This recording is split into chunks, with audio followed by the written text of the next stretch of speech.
నమస్తే అన్న. ఈరోజు పాడి కౌశిక్ రెడ్డి అలియాస్ పాడే కౌశిక్ రెడ్డి దొంగతనం మళ్ళొకసారి బయటపడ్డది. నేను మీకోసారి చూపిస్తా చూడండి. ఇక్కడ మాట్లాడుతున్న వ్యక్తి ఎవరైతే ఉన్నారో ఈ వ్యక్తి ఓటరు ఈడగానే కాదు హుజూరాబాద్. ఈయనతో చర్చిస్తుండేమని ఇక్కడ ఓటు అయ్యి ఈడ బాగుపడదు అని చెప్పి దొంగ బటర్ఫ్లైస్ వీళ్ళు ఒక సోషల్ మీడియా బటర్ఫ్లైస్ అంటారు. వీళ్ళు టీఆర్ఎస్ కార్యకర్తలు వాళ్ళు జనాల వాస్తవాల కన్నా ఎక్కువ సోషల్ మీడియాలో బతుకుతారు. ఆడ బతికి మళ్ళీ దొరికిపోయారు. ఇప్పటికైనా జనాలు ఇది చూస్తూ ఉంటారు అనుకుంటున్నా. నేను సిగ్గు శరం ఉండాలి. పాడే కౌశిక్ రెడ్డి పాడెక్కుతాను బెదిరించిన నువ్వు ఇలా మళ్ళీ సోషల్ మీడియాలో కూడా దొరికి ఆడ వ్యక్తిగతంగా దొరికి ఇంకా నీకైనా సిగ్గు అనిపించాలి, కార్యకర్తలు మాకైనా అనిపించాలి. గిట్లా దొరికినాక నీకు ఏ ప్రజలు నమ్ముతారు? నిన్నెవడు నమ్ముతాడు? నీ లీడర్ రేపు నాడు నమ్ముతాడో లేదో గుర్తు పెట్టుకో. రేపు కేటీఆర్ కుడి చేత పెట్టాడు, ఎడమ చేత తన్నే రోజులు ఇది. అందులో కేటీఆర్ కీలక పాత్ర పోషించే వ్యక్తి. సో నువ్వు గమనించి ఇంకోసారి ఇలాంటివి వాస్తవాలు లేని విషయాలని ప్రజలకు తీసుకొస్తే జూబ్లీహిల్స్ నియోజకవర్గ ప్రజలు అనేది ఊరుకోవడం జరగదు.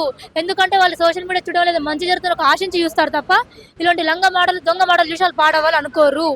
ఎవరైతే వీళ్ళకి సోషల్ మీడియా అయితే ఉందో అది పనిచేసే ముందు ఒకసారి ఆలోచించుకోండి. ఇలా దొరికితే మాత్రం మీ ఇజ్జతే పోతుంది. మీ కేటీఆర్ మీకు జీతాలు కూడా చక్కగిడేమో అని చెప్పి చెప్తా ఉన్నాం.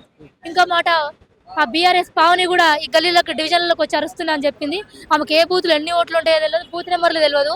వచ్చి రీల్స్ చేసుకొని బతికే ఒక పేడ్ యాక్టర్ ఆమె మాటలు ఎంతో పాడి కౌశిక్ రెడ్డి మాటలు అంతే. వీరి మాటలు పట్టించుకోకుండా జనాలు అపోహలకు వెళ్లకుండా నిజానిజాలు చూసి నవీనన్నను గెలిపాలని చెప్పేసి జూబ్లీహిల్స్ నియోజక ప్రజలందరినీ కూడా చేతులెత్తి మొక్తా ఉన్నాం. ఈరోజు కేటీఆర్ మాట్లాడుతూ ఏం చెప్తారంటే ఈ ఆకు రౌడీలు మస్తు మంది ఉంటారు, గాలం చూసి భయపడతాం మనం జూబ్లీహిల్స్ అని అంటారు. మేము అదే అంటున్నాం. మీరు రౌడీలు మిమ్మల్ని చూసి మేము భయపడకనే కదా ఎదురు తిరిగి మరి అలా టికెట్ తెచ్చుకొని మీ మీద గెలవడానికి ప్రయత్నిస్తా ఉన్నాం. రౌడీలు ఎవరున్నారు? మాగంటి సునీత గారు పక్కన ఉన్నారు చూడండి.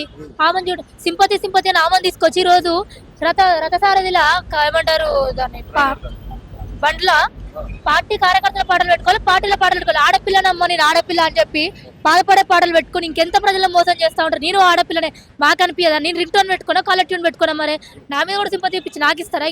ఎవరికి ఇస్తారు? ఇలాంటి దొంగ మాటలు చెల్లించకండి. పాపం ఒక భర్త చనిపోయిన మహిళను తల్లి ఉండి ఒకే సింగిల్ పేరెంట్గా ఇప్పుడు తండ్రిని కోల్పోయిన విద్యార్థులను చదువుకున్న అమ్మాయిలను కాస్త వీధికి ఎక్కించి చోళ్ళలో కూతలు కూపించి అవి బజారుకి ఇడ్చి వాళ్ళని బ్లేమ్ చేస్తూ ఉన్నారు. ఆ ఆడపిల్లల పాపం మీకు ఊరికే పోదు కేటీఆర్. దయచేసి మీరు గమనించి వాస్తవాలను జనాలకు పంపండి. నిజమైన అబద్ధమైన జనాలు నిర్ణయిస్తారు. నువ్వు నేను కాదు నిర్ణయించేది. ప్రజలను అపోహలకి పంపించకండి అని చెప్పేసి నేను ఈ సందర్భంగా రిక్వెస్ట్ చేస్తా ఉన్నా వాళ్ళని.